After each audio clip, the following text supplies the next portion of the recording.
Kels, what's up? Hey, how you doing, Mark? I'm good. You ready for this? I'm so ready. Let's do this. All right, welcome to the Steel City Roundtable, your home for real people with real stories, where everyone matters and all stories deserve to be told. So before we get into the show, we do have to go over a legal disclaimer here with you. The views and opinions expressed on the Steel City Roundtable are for entertainment and informational purposes only. We are not professionals or affiliated with any professional organizations. If you are in crisis, please dial 911 immediately and seek professional help. Now, back to your hosts. Mark and Kels, take it away. Hey guys, Mark here. Welcome to the Steel City Roundtable for episode 2. I am here with my lovely host, Kels, Hi, guys. What's going on? and also with my technician, JB. Hey, what's up, everybody? Nice to see you again. So we're glad you guys came back to see us again. Today, we're going to start off with a little roundup. How you been this week? I haven't seen you all week. Well, I've been doing pretty good. We're in negotiations now for me to get my full-time job. Nice. Hey, Nice. congratulations. Thank you. How much overtime have you had this week, sir? Only a couple hours, but I don't get paid by the hour. So, No. Yeah, it was a long week. I actually worked last night, and we met up this morning when I got off work. Yep. So, if you folks don't know, all three of us, however many are here, have full-time jobs outside of here. So it's tough for us to make this happen. So I appreciate the time that everybody puts in, and I'm just glad everybody was able to make it. Yep. JB, how was your week, brother? I'll tell you what, it was a pretty good week. Sales are up. I'm kicking butt. Basically almost a quota for the month, so that's fantastic. As far as, regular life, lifting is going fantastic. Me and Amber are doing great. I Awesome. cooked a couple awesome meals this week, so, I have no complaints. Oh, I have to tell you, I made stuffed shells last night. Homemade sauce. Oh, my Ooh, okay. God, it was so good. That sounds good. You know what I'd like you to make? What? Humble pie. No. Wah, wah, wah. Anyway, so today we are going to address, as always, what we think is a serious and an important topic, the early stages of recovery and what that entails and how that can be just as rough as the addiction itself. I right now have a friend who is suffering from addiction. He's been in and out of treatment centers for most of his 30s. And in the last 5 weeks, he went from being in a treatment center for 6 weeks to getting out and going right back into another treatment center. Oh, my gosh. Yeah, I know a lot of So people like that. it made me think shame. that, I think a lot of people don't know that the recovery aspect of it is just as bad as the addiction if you don't approach it with the right mindset. Absolutely. You have to have a killer mindset, So I've seen. right? So what I'd like to do is just, talk about that today if you guys are cool with that. Yeah, of course. But let's start off with recovery stories. Kels, when you first started recovering, when you decided you were going to take this step, how did you approach it? Like, what was the process, if you had a process? Well, I did, but my process really centered around I need to stop. So I just stopped. Yeah. Not a good idea. I don't recommend it. It's not fun. It's better than the alternative. Keep going. It is better than the alternative, or switching to something even worse. Yeah, Just absolutely. to get that little bit higher than when you were before. But like after I detoxed myself, a lot of the times the cravings were the worst. And the drug dreams are really bad. Well, let's back up for a second. You talked about the detox. So, folks out there, detox is no joke. Like I said before, benzos, alcohol, you could die from that. Just in general, any kind of drug or alcohol addiction is very difficult to detox off of on your own. So if you're going to do it, get professional help. But I'm more interested in what that was like. Oh. Because a lot of people, when they hit that stage where a couple days into detox and you start losing your shit, that's when people quit and cut back out and go back to doing what they were doing. Yeah, I really was focusing on I want to be healthy.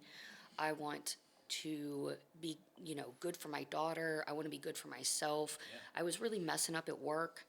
My life was falling apart. And so, the first night wasn't so bad because it's still up in your system. I was on opiates. You still have the higher levels in your system, so it's kind of like you're just coming down. Second day, you're starting to get a little sicker. By the third and fourth day, your levels are low enough that now you're going to get the side effects, which for me personally was sweating, throwing up, and Oh, man. and nightmares, and it was bad enough that I would just lay there crying, like in a ball. Like my stomach hurt so bad, every joint in my body hurt. So I had been suppressing all of the pain in my body for so long that once I took away the painkiller, I felt everything. If there was a freaking kink in my baby toe, I felt it. It was terrible. So, but by the time I got to about 5, 6 day, it was getting less. It was getting more tolerable, and I was sick for a while after that. I couldn't eat. I mean, I lost so much weight. You know, everybody's like, "Hey, Kelly, you look great. How'd you lose weight? Are you on a diet?" I'm like, "No, it's stress and drugs." Not the recommended way to go Yeah, about don't- dieting. Don't do that. So in that time frame, how many times did you think about giving up and just saying, I'm done with this. I'm Every- gonna go back to what I was doing. Every second of every minute of it. Every single second of every minute of it. Jeez. Even when I was completely clean, you know, I'm like 3 or 4 weeks in, and I was offered, you know, a pill, and I was like, ooh, no, you know. You, good for you for turning away from it. Yeah. I had to get off of them. I had to. I mean, you know, tied in with that was I was in a very controlling relationship, and one of the control factors were the drugs. Yep. I needed him for the drugs, and yeah, I had to get rid of it. I was done with him at that point. So once you got through that detox phase, which is brutal in itself, do you remember what your first couple days were when you knew that the drugs were completely out of your system and you were completely clean, and like, do you remember any of that? So kind of. I'm more. So that was in April of 2022. Around July of 2022, I woke up one morning and I didn't feel sick. I didn't feel sick. I didn't feel pain. I didn't have a headache. I didn't have like a hangover symptoms. I was up early with the sunrise, and I just sat there and said, I feel great. And that clinched it for me. Like, I'm done forever. You know? Good. I mean, that's, I think a lot of people don't understand that when someone's in recovery, just because they got sober, just because they got clean, the battle's not even close to being over. It hasn't even started yet. Because, like you said, detox for you with the opioids is something that I've seen in my treatment center. And just watching those people go through, the dancing legs and not being able to sit still and all the craziness that they have to deal with. I don't know how any of them make it. Yeah. I don't know how they make it through the detox. Because once that detox is done now, what do you do? Like, your whole life starts over. Right. And honestly, like, my detox was completely different. It was, without medical help. Please don't do that. Mark's, however, was different than mine. He did have medical help, but coming off of alcohol is way different than coming off of opiates. Do you want to talk about that? Yeah, can you go over that a little bit? Differences in the come down between both of those, or should I say the detox? Yeah, I mean, so I went to a treatment center down in Delray Beach, Florida. And I checked into detox around, I think it was around 11 o'clock on I think was it the 5th? Yeah, it was the 4th. And basically, you get there, you fill out all your stuff, you fill out your paperwork, you sign your life away, and then they do a physical. And then the first thing they do, for me, was to put me on, I believe they put me on Ativan and a seizure medication. The anti-seizure medication, of course, to keep me from having seizures That's and heavy dying. duty. And the Ativan to control my nerves and to control my mental health, to keep me from losing it, you know what I mean? And to fight against the effects of the DTs. Sure. So I was pretty much on that combination for 7 days. Effects of the what? The DTs? DTs, the delirium tremens. It's the withdrawal symptoms. Oh, It's like the shakes, seizures, vomiting, all the things that you get from being addicted to a substance. Oh, wow. Your body becomes physically dependent on it. So at that point, when you cut it out quickly and abruptly, your body doesn't know what to do. So it just starts doing everything. It really does. Wow. It really does. So like my first 2 days, I had Ativan legs. Like I could barely stand up. Really? Honestly, like I would get up, I would take my meds, and I would go right back to bed. And this is like 2 or 3 days. That's all I did is take my meds and go back to sleep. You know, it's good that they do it that way because, you know, then I don't feel the shit that I would feel, you know? I mean, like for me, I've never really had DTs or withdrawal symptoms before when I've quit drinking, but I've also tapered myself down. So quitting abruptly like that, like one day being drunk, the next day not, you know, they want to make sure that you're healthy so you can start on the right foot. Sure. So once I made it through the first 2 or 3 days, then I was able to get up and function and do stuff, you know, walk around, check the place out, this and that. The biggest thing was my memory was shot.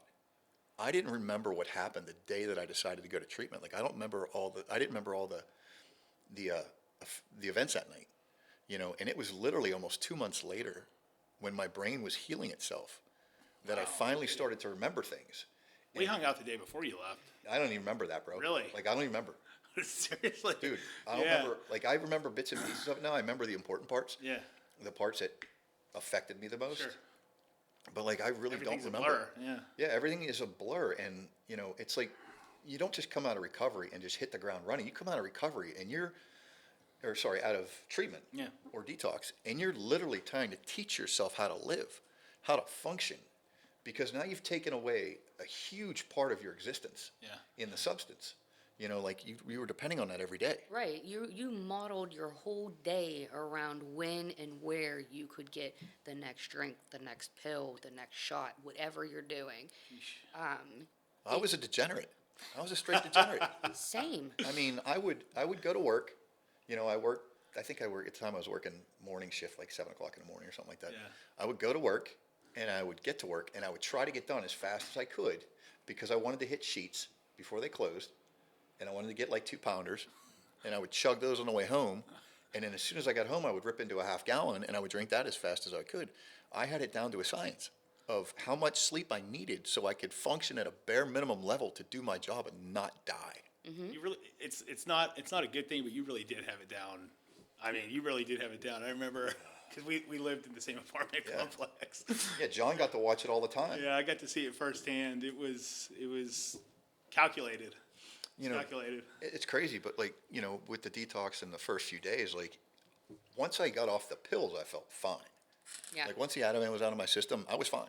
Like, I mean, my nerves were shot because I was sober and I was in a strange environment and I didn't know what to expect because I didn't know anything about this treatment center. Sure. It was suggested by a friend. So yeah, I mean, like the detox for alcohol, professional detox, is definitely different than, you know, opioids. But you know, if you would have went to a treatment center, they have a protocol as well for that. Sure. You know, where if I understand correctly, they wean you off slowly Yeah, and to try to there's- avoid you getting all those They're symptoms. step-down drugs, just the same as like heroin addiction, Suboxone. You Okay. know, it's the same thing. They're step-down drugs, so like it's slowly Don't less. people still get addicted to that stuff too, though? Yeah. Yeah, I And think they it's- sell it, yeah. and yeah, sure do. Yeah, that's crazy. But that's less extreme than say what you would be on before that. That's, And at least it's pharmaceutical. yeah, sure. You know, it's yeah, you controlled. know where it's coming You know from. where it's yeah. coming from. You know, you got these wackadoos out there pressing pills and throwing fentanyl on them, and people are dying everywhere. Yeah, Yeah. You know, like that's the shit you deal with if you buy it off the street. a couple Yeah. years here in Pittsburgh, down in the South Side, a bunch of kids dropped dead in an Airbnb. It was cocaine, but they I think there was like 5 of them. Don't quote me on that, but they were doing coke and it was laced with fentanyl. They all just dropped dead inside of an Airbnb. I remember because I was out that night with a bunch of buddies and there was cops everywhere, all over the place. It was crazy. What a mess. I mean, What a so waste. Yeah. so What a waste. it's all different, right? So alcohol, drugs, they're all different. The detoxes are all different. The idea is the same, right? Get the substance out of your system, Yep. get you healthy, Yep. and get you able to receive treatment. Because if you don't get clean, you can't receive the treatment because you won't get it. Still in your system. You're still in your Yeah. system and you're still deluded and thinking with your illogical brain. So we're past detox, right? You're a couple weeks in. Yep. You know, how did it affect your relationships, like at work, with your friends, with your family? Because I know for me, I was a shut-in for like the first month. I didn't have that option. I had to work. I had to. And at that point, like I said, there was a lot of problems at work. I ended up quitting in May, but I had a job lined up for me to go right into in June. But I quit a state job. Yeah. It's not always best working for a government. But, but the benefits. Yeah. The benefits. So you made a good point. You had to work, right? I had to. I had to go face the world with my raccoon eyes and, crusty nose from your nose running and looking a hot damn mess. When I got home, I was notified by my job that I could not come back to work because I had to go through a protocol that I go to this very day. I have to go to meetings and do this and do that and follow the dot the line, do drug tests whenever they want me to. No argument, just do it and be done, right? So I was off for another month and a half when I got back. And I'll tell you what, if I wasn't off for that month and a half, I would have relapsed. You think? Because I was forced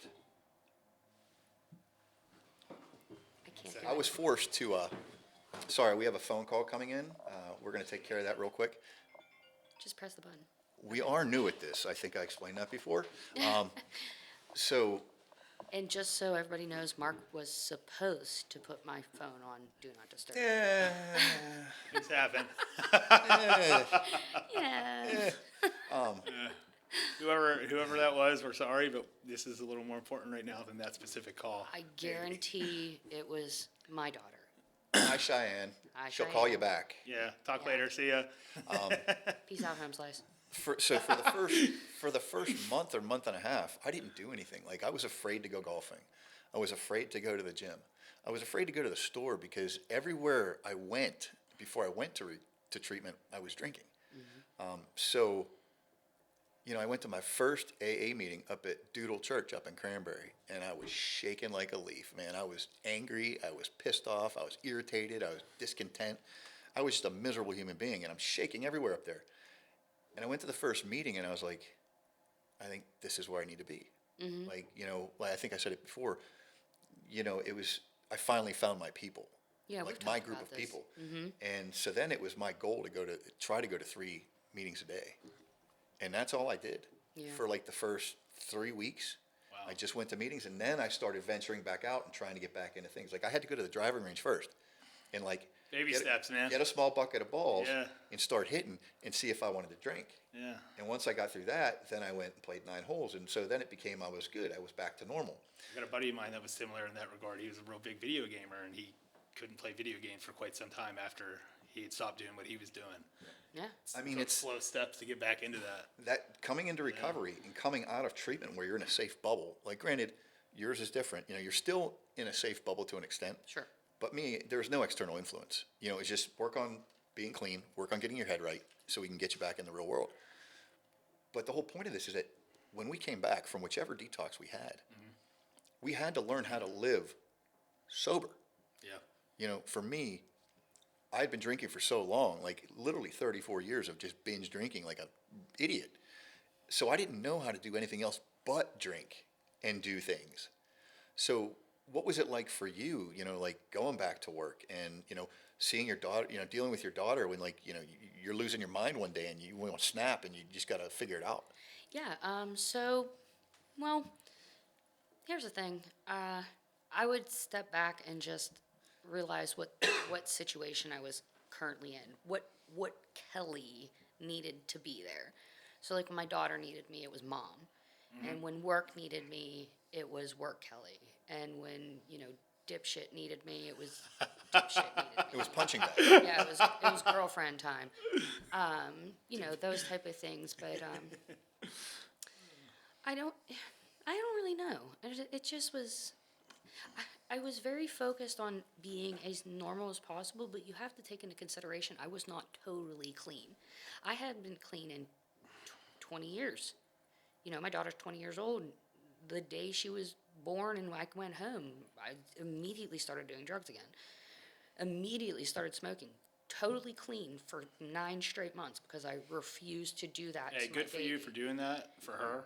Yeah, for her. I mean, Yeah. I was just talking to one of my friends the other day, and she was like, "Oh yeah, my biggest baby was 7 pounds, and he was big, he was huge." And I was like, "Cheyenne was 7 pounds 9 ounces," and she was like, "Weren't you on drugs?" I was like, "No." So, but 20 years of doing drugs is is a whole lot. It's a lifetime. It's a lifetime. It's a lifetime of destroying your brain and destroying whatever else. And at that time, I was still smoking weed. So, and I also am prescribed a controlled substance, but I'm not going to disclose what it is. Which is something else that we talked about, is how do you take whatever meds you're on and not abuse them. And the It's a slippery slope. honestly, the only thing that you can do is not do it. I mean, you just have to have the willpower to not do it. I mean, so alcohol's everywhere, right? It's on every billboard, it's on every commercial, it's on every T-shirt, it's on every hot girl. Every restaurant like you go every to, restaurant. right? Yeah, there's nowhere you go that's not there. And I literally stopped watching TV for like a week. I was just playing video games and watching movies because I'm like, I can't turn the freaking TV on without seeing a beer and wanting to go get a drink. Right? Yeah. It's in your face. It's just there all the time. Yeah. So, I'm sure it's different with controlled substances because, there's ways you have to get that if you want to get it legitly, or you can do it the black market way, which is dangerous as hell. Right. Well, I'm completely legit now. Completely. I'm 100% completely legit sober. And I'm proud of you because I couldn't do it. But you did. Oh, I don't, like, alcohol's not prescribed to me, so it's not something I have to even worry about. Like, you have a daily reminder of what you were addicted to, True. That is true. So Yeah, you have that daily reminder too, everywhere you drive by. every You're time, all over the place. dude, I had to get rid of my car. Remember that Honda Civic I had? Yeah, I remember. I had to get rid of my car because I bought that car, and I was drunk the day I got it. So I'm sitting there going, well, I changed everything else, and they tell you, hey, people, places, things, right? People, Yeah, places, places, things. things. Car's out the window. Now I drive a CRV. Yeah. You know what I mean? Like, I didn't care what I had to spend. I had to get rid of that because it was another reminder Yeah. of where I was and who I was. Yeah, yeah. And listen, I'm always Mark the alcoholic. For the rest of my life, I'm Mark the alcoholic. Mm-hmm. But I I'm would just, just always be Mark the dickhead to me. thank you. I like that too. But the difference now is that through the treatment and all the things that I've learned how to do, I learned that the most important thing for me to stay sober is to fill that hole that alcoholism left Ooh. with productive things. Sure. This New podcast, my constructive job. activities. Just stay Yeah. busy with things that are productive and are actually contributing to society. For me, that's a key. Yeah. When you were just getting sober, like what did you look to keep yourself sober? I was doing a clean? lot of biking. That's an incredible 180 from just I mean, I drugs was to doing, exercise. yeah, I was doing between 12 and 15 miles a day on my bike. Nice. Bicycle. Not a Peloton, folks. No, Oh, actually yeah. outside. in Actually nature. pedaling, enjoying the fresh air. Yeah, God's yes. beautiful creation. yeah. Absolutely, we definitely did that. I did a lot of that. Toward the end, I didn't want to do it anymore because I was afraid to be left in the woods by myself with no way to get home. Because he was that type of person who would just leave me somewhere. Yeah, Another check in the column for not liking this guy. yeah, nobody. There's a should couple. Yeah, he's got a list. He's got a list of things that makes him a terrible person. But I don't want to talk about him because it gives him power, and he's a dickhead. So That's right. anyway, How big of a motivator was Cheyenne? I have to admit, I was number one because I was messed up. I was sick. I was the one I doing. mean, they tell you to be selfish in recovery. Absolutely. Because you have to put your recovery first. But while 3/4 of me was working on me being better, I had a solid, like heavy, we'll say 2/3, 1/3. 2/3 of me working on my headspace, working on, with my psychiatrist, working out and like learning new recipes. I loved cooking. Like cooking was my thing. Hey, heck yeah. And the other third was Cheyenne, completely focused on her. She's in college, so it was a little easier because there was some distance. But like, I made sure I picked up every phone call. I picked her up when I needed to. I'd send food down there. Whenever I had extra money, I'd give it to her. Like, everything that I should have been doing before that I wasn't doing, I was doing now.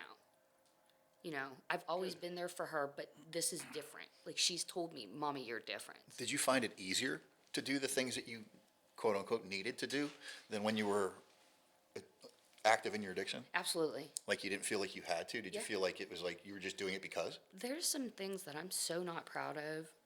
For example, I will give one example. Her and dipshit got into a fight, and they were screaming at each other, and I had to step between them. And he left and said, "Come on," and grabbed me by my arm, and she was standing in the living room crying, and I went with him. I left her there crying. And, and that's literally because I knew as soon as I got in that truck, he was going to hand me a Vicodin. Oh, man. I knew it. Had that much power. It had that much power, it was such a stronghold on me. Folks, Bruh. just so you know, we are going to be doing an episode on domestic abuse here very soon. Just keep posted to our social media. We'll let you know when that's going to happen. Right. But we do believe that's a very important topic that we've talked about a couple times, and we need to really address that. Absolutely. Back to our mistakes and our errors of ways.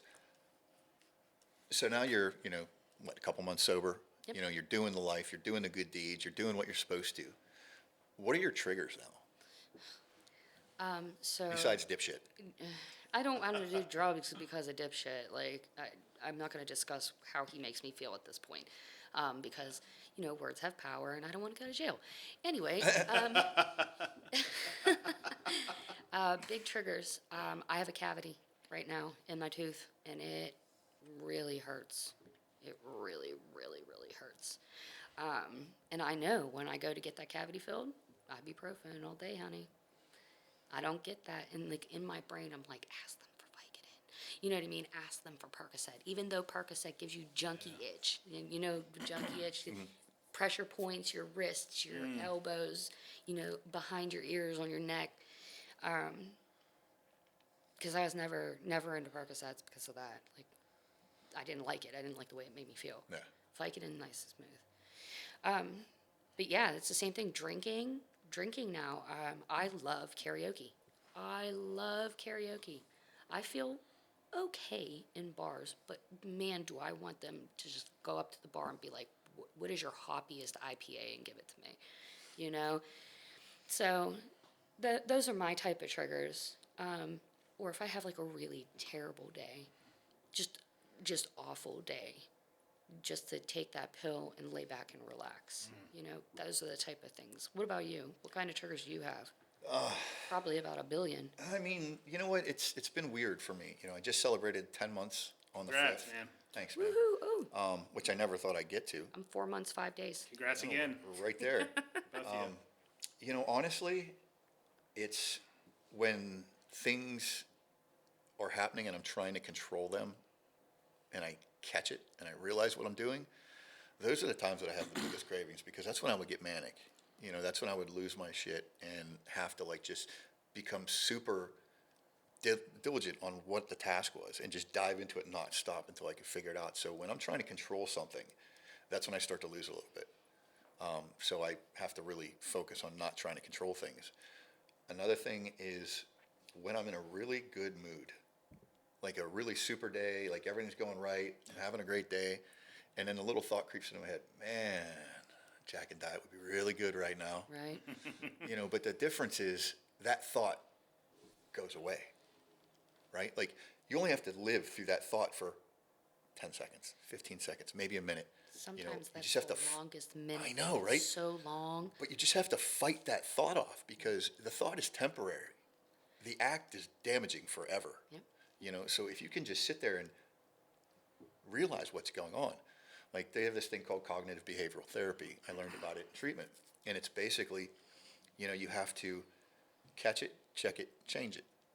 So you know what your triggers are. You know what your learned behaviors are. You know what's going to set you off, right? Yeah.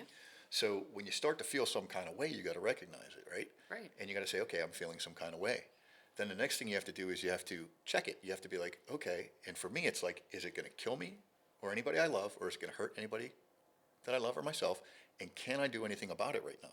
If the answers are no, then what the hell am I getting worked up for? Oh man. Right? I wish I had that mindset. That reminds And me then of you got to change your Serenity Prayer, man. What you just said. Right here, brother. Yeah. Yeah. I'm Then you got to like change. Then you got to change your activity afterwards. I'm like a clam Right there, buddy. with a I love piece that. of freaking That's my sand background in on my it. phone. I'm like a clam with a piece of sand in it, just creating this hard pearl. Yeah, I'm serious. I worry it until there's nothing to worry about anymore. And the crazy thing is, how many times in your life have you sat there while under the influence and planned out exactly what was going to happen if you took this action, what was going to happen if you took this action, the bad results that were going to happen, and then still did it anyway, right? Yep. And how many times was that result even close to what you thought it was going to be? It's Not never even. that bad. It's never as bad We as get it seems. so deep in our own heads. Oh, yeah. The brain wants to confuse you. It wants to catch you when you're weak. It wants to say, hey, guess what? I got you. I know. I'm going to let that drug back in. Like a freaking succubus. And it's, so, with the cognitive behavioral therapy, you learn that there's an input, then there's an emotional response, and then there's an action, Right. right? So I get scared, I get nervous, I get depressed. Then I have this emotion that goes along with it, and that emotion has a predetermined and learned action that goes with it. So it's depression, so girlfriend and I fight. Depression, I drink. Yep. Like it's a program. It's literally like somebody put it on a hard line, put it on a disc, plugged it in, and said, this is what you're going to do every time. Yeah. So you have to learn how to reprogram your brain. You have to learn how to reprogram yourself. So that cognitive behavioral therapy is big in that because it kind of helps you address the issue. It lets you see what you're getting worked up about, and it helps you to try to take a different path. Sure. So like when I learned that stuff, amongst many other things, like life started to make sense because in the addiction, your body's running the show. Yeah. You need that drug, you need that drink. Your body takes over and says, I don't care what else I do today, Yeah. I'm getting that, right? Yeah. So your brain's taking a ride because it's like giving up, like, man, I'm done. I can't control this shit no more, right? So now in sobriety, and still early sobriety, 10 months is not that long, I am finally at the point where I am learning to think logically again. And I say learning, Train of thought is finally coming back. I say learning because it's just the beginning. Like, I still make boneheaded decisions, right? That's just who I am. Anybody who knows me knows that. You You- still freak out sometimes too, but we've worked out a system for that. So Yeah, you tell me to shut up and hang up the phone. I do that. I would never. I tell him he's a dickhead and tell him to knock it off. Whatever works. Oh my! But like this whole thing about early recovery, it's just crazy how, when you make the decision to get clean, you're like 100%. I got to get clean. I got to get clean. I got to get clean. And then once you get clean, you're like, I don't know if I really want to do this. Yeah. Like every day, especially in the first couple months, every day is another challenge. Yeah. Like I told my friend, like I live minute by minute anymore. Fair. Because being new to recovery, like I have to watch myself every minute of every day, because alcohol's right across the street from my apartment, Yep. right? It's right around the corner. It's on the way home from It's work. everywhere you look. It's everywhere. So I have to check myself constantly. Well, there's a hospital right there. I know, I don't want to go there. Me either. It's a really good trauma hospital though. No, but like for you, how does that work for you? I mean, like, it's a little harder to get the drug of choice that you use, right? Like you have to go through back channels. I do. Or do like I did and start dating someone that has a prescription. Let's not do that again. No. Yeah, No, avoid that at all costs. no thank probably. you. Seriously. No, please. But honestly, it'd be manufacturing hurts worse, that kind of stuff. But doctors see right through you nowadays. There's too many opiates run too many people right into the ground and kill them. Yeah. And doctors and nurses are like trained to see the signs of somebody that's just drug seeking as opposed to actually in pain. Like they check your blood pressure. When you're in pain, your blood pressure is elevated. When you're in pain, your heart rate is elevated. They can tell by the way you make the face whenever they poke you in, your broken finger or whatever the hell it is. Yeah. Like they know these things. They're trained on these things. Your body releases specific chemicals when you're actually in pain too. You can test that in the blood. Sure, It's all testable. absolutely. Yeah. But I don't really have a problem because I don't even know any back channels to get anything. I'm sure I could. It's not, It's everywhere. not that difficult, to be honest, but yeah, definitely don't go looking for it. No. So let's fast forward to, when we met. Okay. So we're talking what, late October? Yeah. Okay. Late October. No. It was early November. Okay, so you're how long sober at that point? I would have been maybe a week. So Oh, wow. wow, Wow. you are new. I keep forgetting that you're a little bit behind me. So let's skip that part. Fast forward to today. Okay. And looking back on where you were and the decisions you were making and what you were doing, and where you are now. What was the biggest challenge for you to get to where you are right now? Besides getting sober, getting clean, and dealing with the initial part of recovery, like what is the biggest pitfall for you these days compared to what it was when you were fresh in recovery? Trying to be dependent on me. So not Not- being codependent. Not being not being codependent on anything, Anything or anybody. Yeah, Yeah. trying to be, Yep.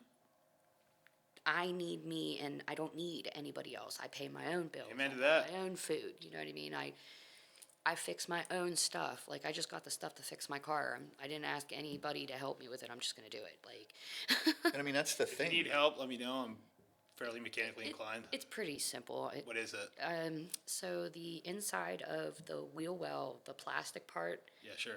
I scraped it off so okay. the bolts came out, or Yeah. the Clips. clips came out. And That's an easy fix. yeah, I just screw them in. I was expecting something a little more intrusive, but yeah, that's easy. It's easy. Anybody can do it. That's an aesthetic thing at the end of the day, anyway. Well, no, because it makes this really horrible noise when I'm driving. No, that's you hitting curbs. Well, that wasn't a curb. I was actually coming out of a driveway like that.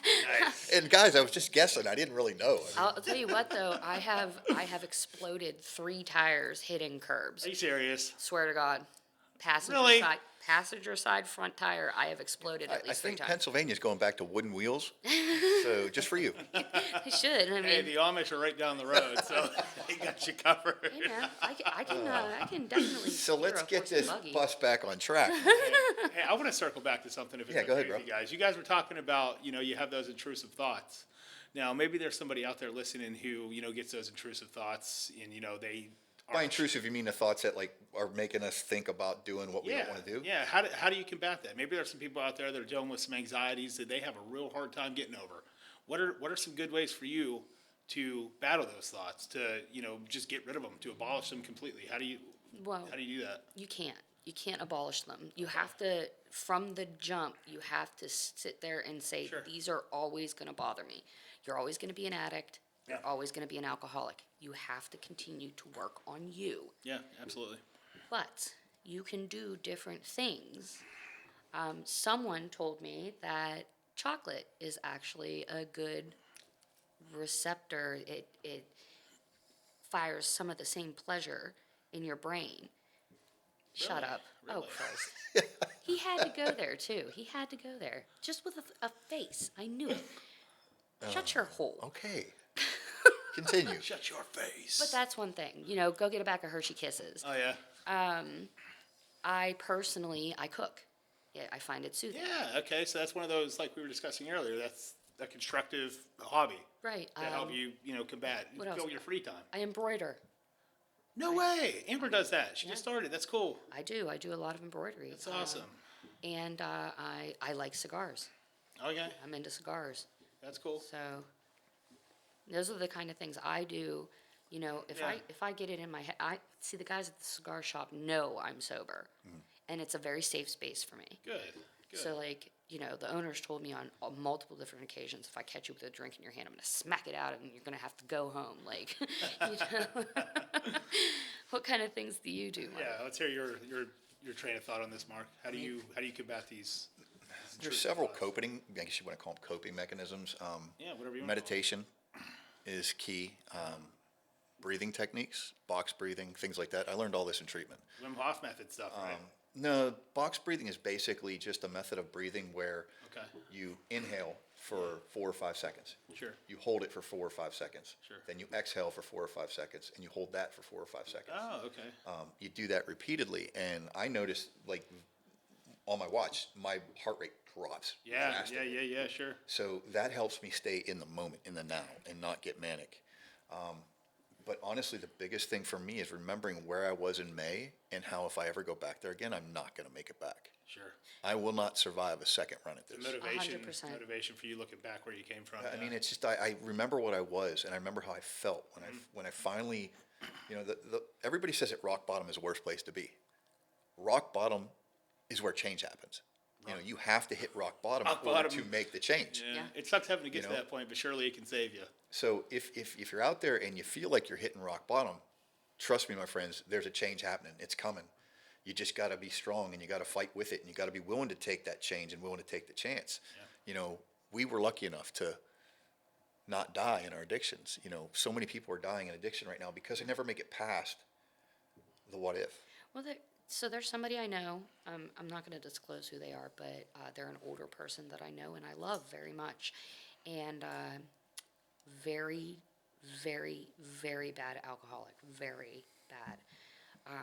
Probably worse than you were from the descriptions. Very bad. Been in the hospital for it multiple times. Has several siblings, and every time something bad happens to him, all the siblings rally around and help him and give him money and do the thing. And I'm involved in a group text in this, and honestly, me and my cousin threw down and was like, you gotta let him do. Every time we wipe his ass for him, it's just giving him zero It gives him a plan incentive B. to get better. Yeah. Yeah, I mean, friends and family, we need to police our friends and family. If you know someone that's in, fighting addiction or they're in recovery or they're trying to make that decision whether they're going to fight that addiction, it's our responsibility to, hold them to their commitments. So like if I say I'm going to get sober, I'm going to go to treatment, I'm going to come out, I'm going to go to 2 meetings a week, I'm going to do this, I'm going to do that. I'm expecting my friends to be like, you go to your meetings this week? Right. Did you Hold go to you your therapist? accountable. Did you go to your therapist Yeah. this week? Because guess what?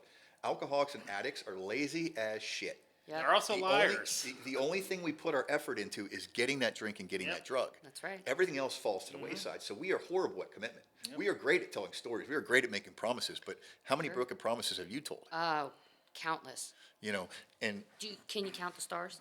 there's no stars right now. It's sunny. The stars. There's still stars there. You just can't see Yeah, them. we just can't see him because the sun's Dumbass. rays. It illuminates the sky. Yeah. Jesus. Listen, you are like every woman I've ever dated. Call me a dumbass. I just don't get Speaking it. of stars, maybe one day we can get into the topic of the universe because that's some crazy stuff. Hey, John, you're part of the family, bro. You talk about whatever you want to talk about. We'll be over here talking about I addiction. watch a We'll lot have, of. we'll have a whole conversation on aliens and what kind of drugs they'll bring down to us. Yeah. For those that are interested in the universe, I have a lot of cool topics, so keep that one in the box. Yeah, hit us up on social media and tell us you want to hear John tell us about the universe. Oh, boy. Listen, it's crazy. Like just the amount of galaxies. I mean, it's incomprehensible. The largest ton 618, the largest black hole. I mean, we're talking hundreds of millions of our own suns could fit inside of that one black. Oh, okay. I digress. Keep going. Was it the fact that I look like I'm completely lost right now? Yeah, It's because I am. it's awesome. It's so cool. It's so cool to look into because it's just that innate curiosity that knowing that we'll never know. This is what's great about this whole thing, right? Like, this is what life is, right? Yeah. This life is people getting together Yeah. and enjoying time together, spending time together, talking about their bad things, talking about their good things, and knowing that they're not alone. Yeah. Like, there's always someone here for you, and, we can only be here for you to talk, right? We can only tell stories and have people tell stories. But, if I could give anybody advice right now, it's just phone calls, text messages, man. Just get out of the box.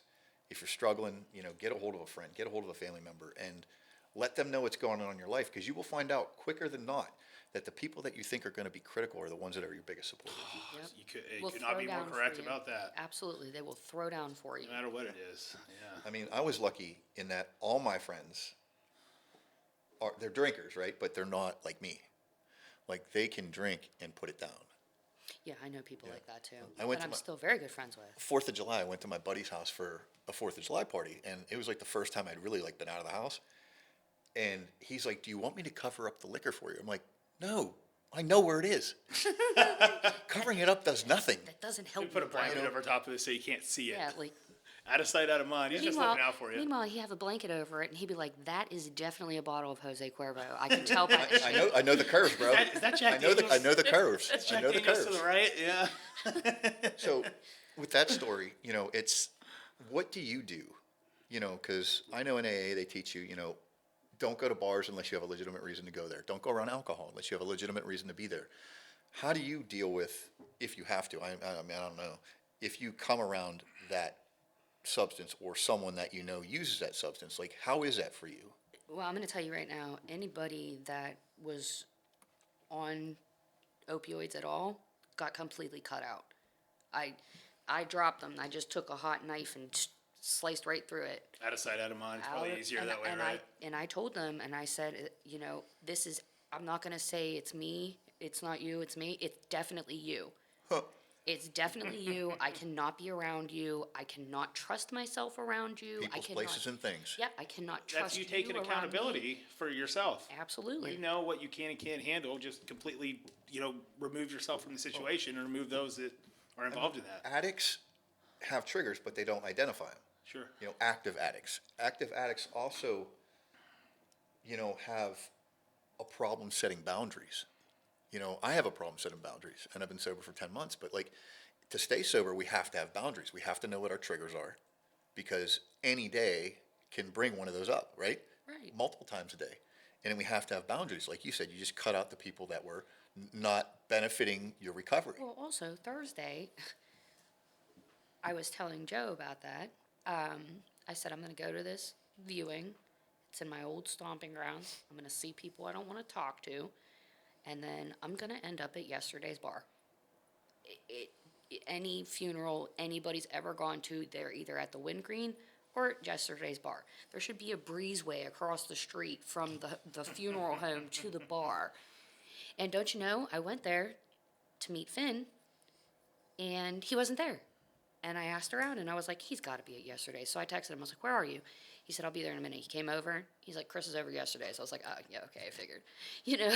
But when I walked in, they both know I'm sober, and they police me on being sober. That's good. Those are the kind of people you want to be around. Yeah, you know? Chris. Even though it pisses you off 99% of the time. It does. Hey, who cares?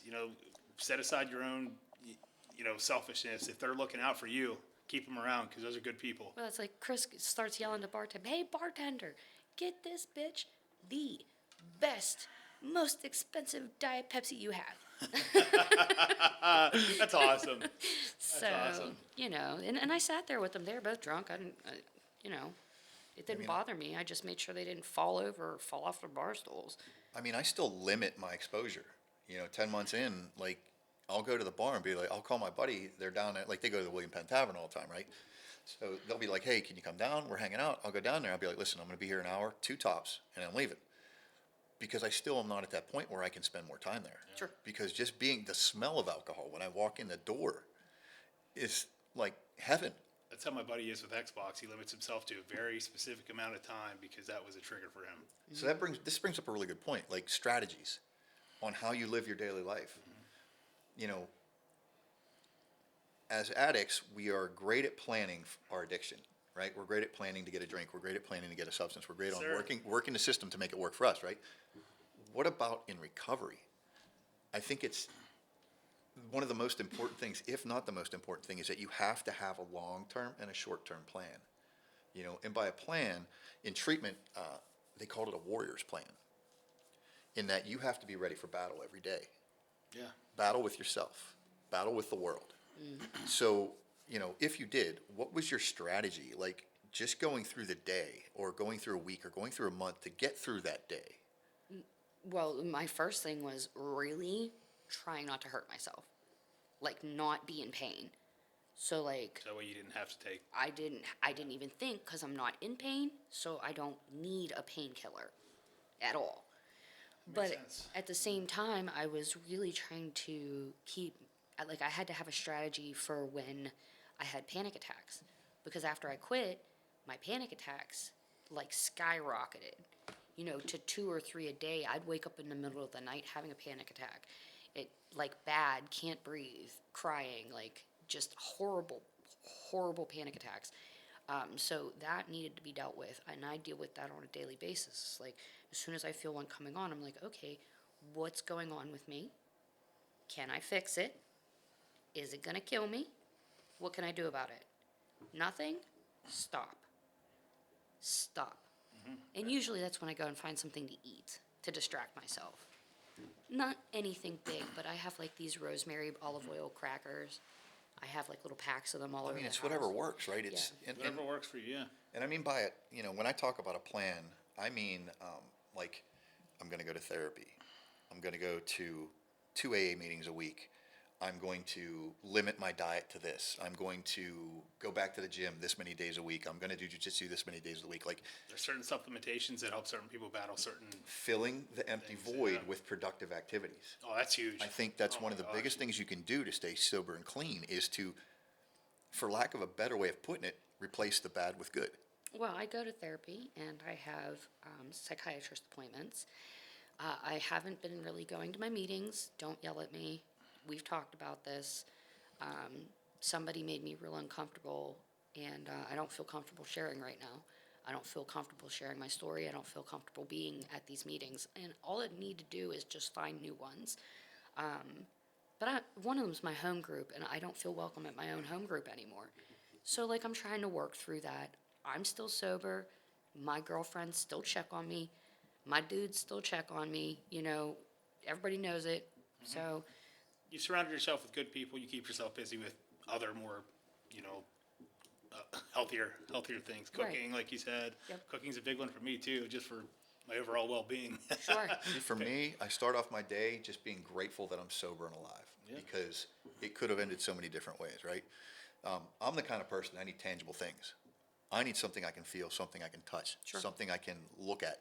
So, Steel Shop in Canada, they made this for me. It's a dog tag that has the Serenity Prayer on the front, and it has a little personalized message on the back. And every morning when I get up, I go to the mirror, I look at it, and I just remind myself. And it sounds hokey, it sounds corny, and yes, I do it every day. I'm not a big prayer guy. This is my version of praying because I'm admitting when I look at that every day that I am powerless over alcohol, my life is unmanageable, and something out there that is bigger than me has got a bigger plan for me. And that's why I'm still here. I have something John, very John, similar. John, cut in. Tell me. I mean, No, talk about your I- stuff. I mean, I know you're big into. You're getting back into religion, back into the Bible. Totally given myself over to my Lord Jesus Christ. So I bought a prayer book. It's really, really cool. Every morning I start my day with my, expression of gratitude. I read my prayer for the day, and then I listen to the Bible app. That's going back to that anxiety thing with the intrusive thoughts. Anytime I feel those coming on, whatever it might be, I'll talk to God. Well, they say a gratitude list is a really good thing to do every day. It is, yeah. Just the things that you're thankful for, and it could just be like, I'm thankful for the sky. Yeah. I'm thankful for Kelly. Literally. I'm thankful for Yeah. the fact that I am alive and I'm able to make mistakes now Yeah. that I can recover from. It helps you take a step back and realize that things aren't always as bad as they seem. So let me You ask have you. a lot of things to be thankful for. I got to ask you because we've had our discussions about this, right? Like I'm not the most religious guy in the world, and you're on a different path, and I respect it. Yeah. And I'm right in the middle. How did you make that decision? How did you get there? Like, how did you go from the John that I know that would run through a wall for a video game to the guy that came in here today and was Yeah. calm as can be Yeah. and like very subdued? Like something has changed in you. Oh my gosh, my life has changed drastically in the last 2 months. Yeah. Not to get too deep into the weeds about it, but I was saved by my Lord and Savior. I fully believe that. Again, I'm not going to push religion on anybody, okay? But this is just what I choose to believe, and it's changed my life dramatically. I'm a happier person. I'm a calmer person. I am happy for the things and the people that are around me. I used to just live for myself. Now I feel like I enjoy helping people. I want to give back to people because God gave back to me. He didn't forget about me. He didn't forsake me. It's just like the parable of the lost sheep, right? Where Jesus spoke and he said, if a sheep herder has 100 sheep, one of them gets lost in the woods. He's going to leave the 99 that are already safe to go find the one that's lost. Sure. I was one of the ones that was lost. And he says, just like God will let the 99 that are already saved be doing their own thing, and he'll go find the one sinner and try to save him and be happier about that one sinner than the 99 that are already saved. I was saved, and I'm happy every day for that. And I don't know if I showed you guys. I got a 3-piece canvas painting. No, you didn't. Of that pair. I'll show you a picture after Definitely, this. man. It's so cool, and it's Jesus running after the sheep that's stuck in the woods in the mud. It's him picking up the sheep, and it's him carrying the sheep out of the woods with the wolf in the background. That's pretty cool. It's very symbolic of my own life. And I mean, it makes me happy every day. It's a constant reminder. And it takes all different types, right? Like, some people in recovery are firm into religion, right? And, some people are firm into AA. Some people are smart recovery. Like, everybody has their thing Yeah. that works for them. Sure. As long as you believe that there's something bigger out there that is controlling what happens, that is deciding whether you're going to go left or right, whether you're going to recover or you're going to die in addiction, whether you're going to be good to people or be a total prick the rest of your life. I mean, It doesn't matter what it is. you're sober and still a prick. Because honestly, if you think that I put this shit together. that there's did. not You're so anything after, smart, and SMRT. again, not to push it, but like if you think that there's nothing after this life, it makes life seem almost meaningless. And it's like, who gives a shit what I do? I don't want to be like that. I have faith that there's eternal life waiting for me afterwards because I surrender to my Lord and Savior.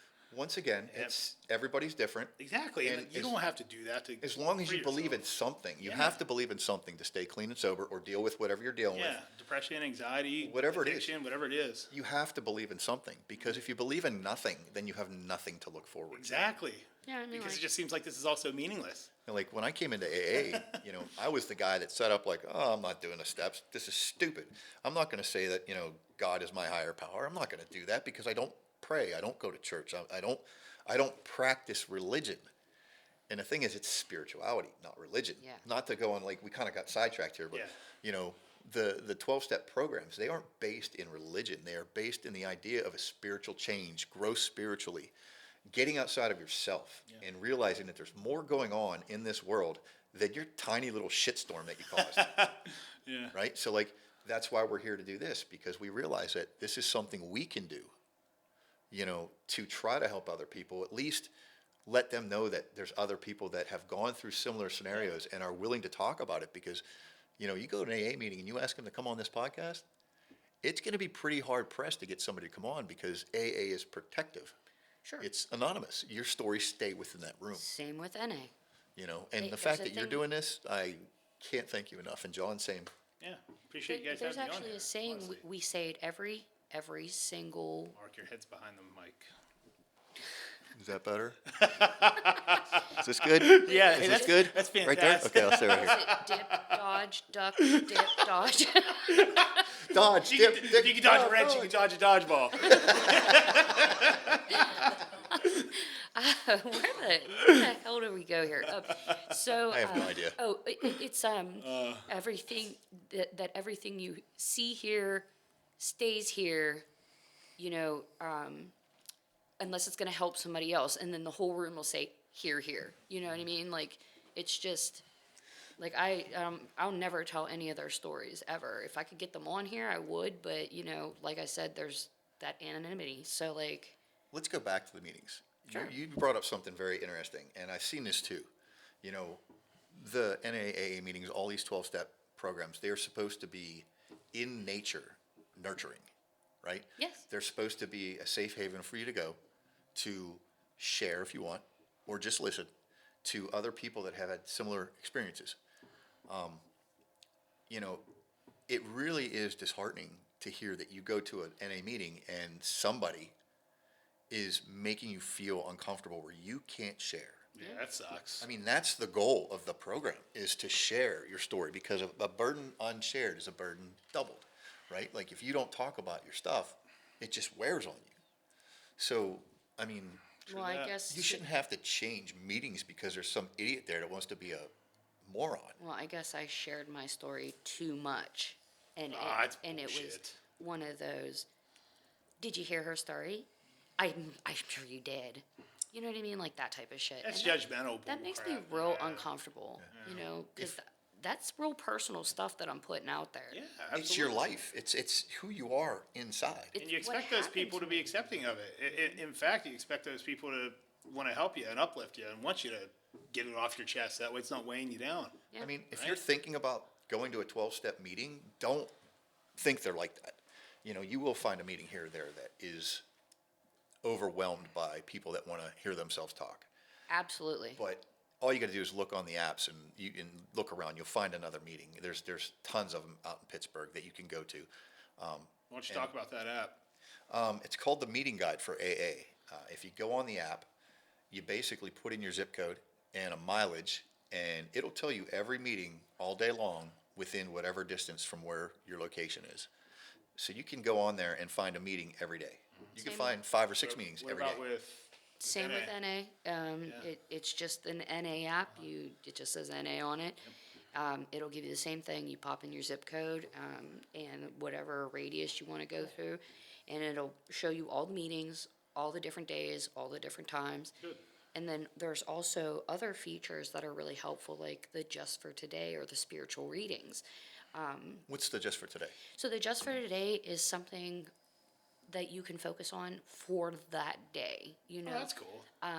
and I read them every morning. I didn't read this morning, but I usually read them first thing as soon as I wake up in the morning. Open the app, open the Just for Today, and then it'll give you inspirational things to think about.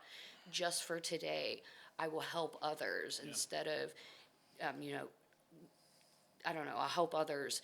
Or just for today, I will be thankful that I found NA and I found my spiritual power. Good. You know, those type of things. It's just, There's also, for those who aren't looking for A or NA, for mental health, they're not a sponsor. They want to be, hey, reach out. But I see it all over YouTube. It's a place called BetterHelp for depression and anxiety. Yeah. It's an app on your phone where you can go on there and you can link with therapists. You don't have to go in person. You don't have to even be face-to-face. You can just talk to a therapist. If you don't like your therapist, you can change therapists. So there's apps for everything now. Addiction, alcoholism, gambling depression, addiction, anxiety, sex gambling. addiction, Yeah. anything you could possibly be addicted to, there is definitely a group for you out there. Yep. So if you're thinking about the other people out there that are struggling, what would you say, you know, without giving direction or, you know, telling somebody what to do, from your experience, can you put it in a nutshell of what you would tell somebody out there if they're struggling on the fence of trying to determine whether or not they want to take that step towards recovery? I mean, it's all about your own personal life and where you are, like currently in your life. Do you want to change your life? That's real important because it's a change. People, Total lifestyle change. things, places. You have to make big choices about what you want to do. Also, do you want sober happiness or do you want manufactured happiness? I mean, because that's what it is. Huge difference. It's really a huge is. difference. And then think of all the dumb shit you do when you're on drugs or drinking compared to the things you do when, I mean, I still do dumb shit when I'm sober. We all do. But it's much better. Manageable dumb shit. Manageable dumb shit. But those are the things that do you really want to be happy is important. Do you really want to be healthy? You want to take back control of your life. Take control of your life, yes. And those are the things I would say to somebody, honestly. What about you, John, with your struggles, different than ours, of course? Just reach out for help. I was stubborn for years, thinking that I could do everything on my own. That's not the case. Thinking, oh, I'm a big, strong guy. I'm okay. I don't need help. No, just reach out. Quit being so stubborn. People want to help you. Just ask. That's a man thing. Yeah, well, it is. It's a stigma. There's a stigma that we don't need to show emotion. There's a stigma that we should be able to handle everything on our own. Bullshit. If you have issues, if you're struggling with mental health, depression, addiction, whatever it is, just reach out. People want to help you. Yeah. You're no less of a man because you do that. In fact, you're a stronger man because you're not afraid. Or a stronger woman. Yeah, or a woman. Yes. Absolutely. Absolutely. That goes both ways. Uh-huh. Hey. All right. Mark. When it comes to the decision to continue your path of addiction, mental health, or to make the decision to get better, nobody out there can force anybody to do anything when it comes to this thing. It's You gotta want it. the addict or the mentally ill. They have to make a decision that they want to change. And a lot of times, the hard part of that decision is we don't know what the change is. We don't know what to do. We just know that something has to change. So if you're a friend, a family member, a coworker, and you see somebody who's struggling, you know somebody and they're acting differently, reach out to them because they might need some help. They might need an ear to talk to. A lot of the They might times- be in that limbo where they Yeah. want to make a difference and they want to change their lives. They just don't know what to do. Don't know how. And I would say, Afraid to reach out. call treatment centers, call the AA number, which we'll put up at the end of the show. Reach out to Allegheny County Mental Health, Resolve Crisis. Resolve, yeah, Yeah, resolve. reach out to these folks and talk because, like John said, if you're going to sit there and deal with this yourself, it's not a good recipe for success. I mean, Quit being so stubborn. yeah, I mean, just really, it takes pure strength to ask for help. That is, and I didn't really believe this until recently, but that is huge. Strength is asking for help. So if you need it, get it. You're not weak. You helped me realize that with my mother. My mother, strongest person I know, but I was on the other end of the spectrum at that point. But yeah, not to talk about her story, I'm sure she'll be on here at one point. Yes, sir. But yeah, she's a very, very strong woman, and she asked for help. And thank God, thank you, Lord, that she did. That's my number one person in my life. What do they say? If you ask, you shall receive. Yes, Right? yeah, exactly. So what happens if you don't ask? Yeah, You get nothing but that what is you're a already dealing great with. point. Yeah. But we're running up on our time here, folks, so I want to thank everyone for watching. This was episode 2 of the Steel City Roundtable. John, you have anything to say in farewell? I do. Thank you guys for joining us today. We appreciate your time. We appreciate you taking your time time out of your day to sit with us, listen with us, watch us. Just remember, there's always a seat at the Steel City Roundtable for you. Kellis? Same. I'm so glad that everybody is actually tuning in for a second episode. That's kind of making me pumped Episode 2, baby. too. This has been a long time. This has been a really long time coming, and it's really coming together nicely. Amen. And, Thank you, Lord. I'm really excited to share these different stories and tips and different things for people out there that may be watching that might not know what to do. I mean, we're not professionals, but we've been there, and we can tell you how we felt, Yeah. What worked for us? what worked for us. Maybe it'll help somebody else. Yeah. Hopefully it does. God willing, we help others. Mark? Like everybody else, thank you so much for tuning in. Episode 1 is going to be available this week on YouTube and I believe Spotify. Our email address is steelcityroundtable@gmail.com. That is the best way to reach us. Someone will get back to you, suggest topics, things for us to talk about, or if you want to be part of the show. We really don't plan on turning anybody down unless they're carrying a bazooka in here. But Well, no. I mean, I think we had no active criminal charges. yes, no active criminal charges, no active domestic charges, 100%. Yeah, we don't. Nobody. Sorry.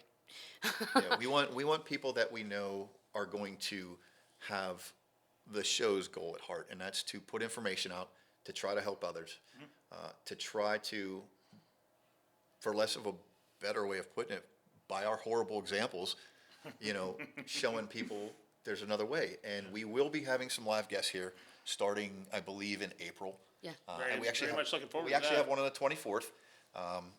We'll get you posted on what that's going to be about, but we're still waiting for him to get his plane ticket because he's got to fly in here. Please from reach across out the if country. you want to be on the show. Yeah, and we can make you anonymous. You can call in, and nobody will ever see your face. Yep. Nobody will ever mention your name, and you can just get your story out there.